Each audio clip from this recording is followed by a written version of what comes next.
బడుగు బలహీన వర్గాల ఐక్యత, బీసీ కులాల ఐక్యత, వర్గాల ఐక్యత,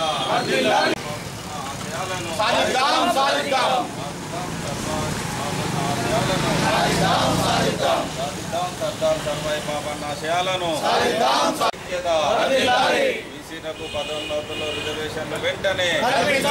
పదోన్నతుల్లో రిజర్వేషన్లు వెంటనే, బీసీలకు చట్టసభల్లో రిజర్వేషన్లు వెంటనే, బీసీలకు చట్టసభల్లో రిజర్వేషన్లు వెంటనే,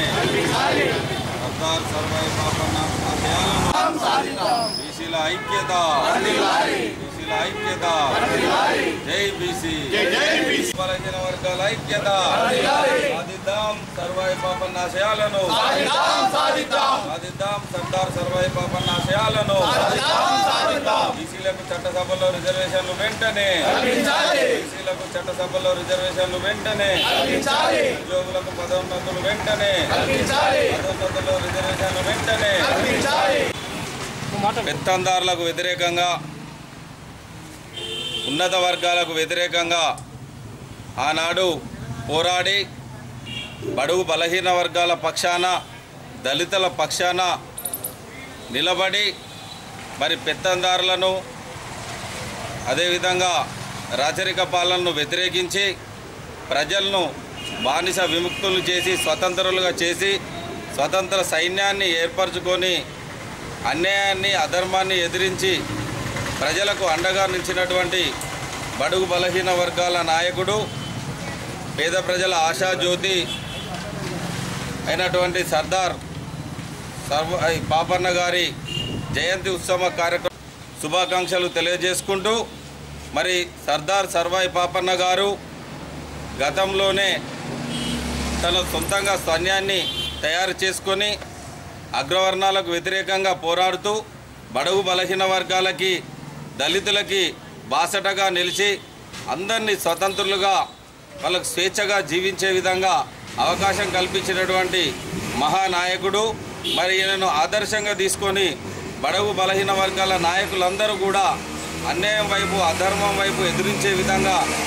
లీడర్షిప్ పెంచుకోవాలని చెప్పేసి మరి అందరం కూడా ఐక్యంగా ఉండి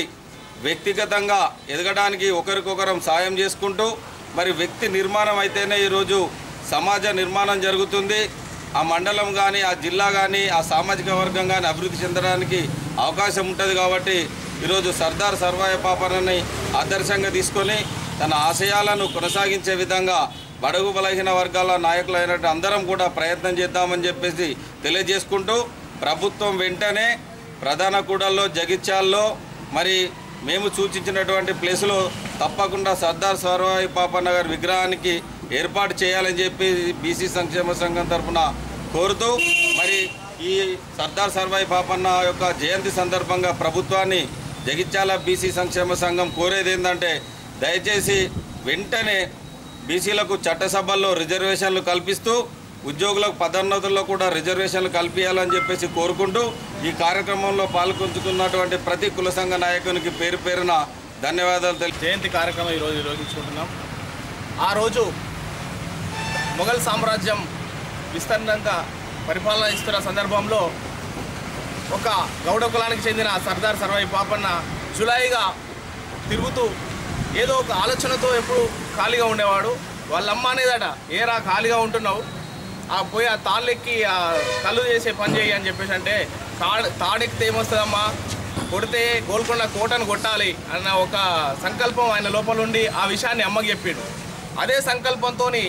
నెల రోజుల లోపల ఒక సైన్యాన్ని తయారు చేసుకొని ఒక మంగలి, ఒక చాకలి ఇట్లా అట్టడుగు వర్గాల్లో ఉన్న ఒక కులాల్లో ఉన్న సభ్యులనుగా సైనికులుగా చేర్చుకొని గోల్కొండ కోటని సాధించిన ఒక గొప్ప మహనీయ వ్యక్తి సర్దార్ సర్వాయి పాపన్న. ఆయనను మన తెలంగాణ శివాజీగా కూడా మనం కొనియాడాల్సిన అవసరం ఎంతైనా ఉంది. ఈ సందర్భంగా సర్దార్ సర్వాయి పాపన్న జయంతి శుభాకాంక్షలు.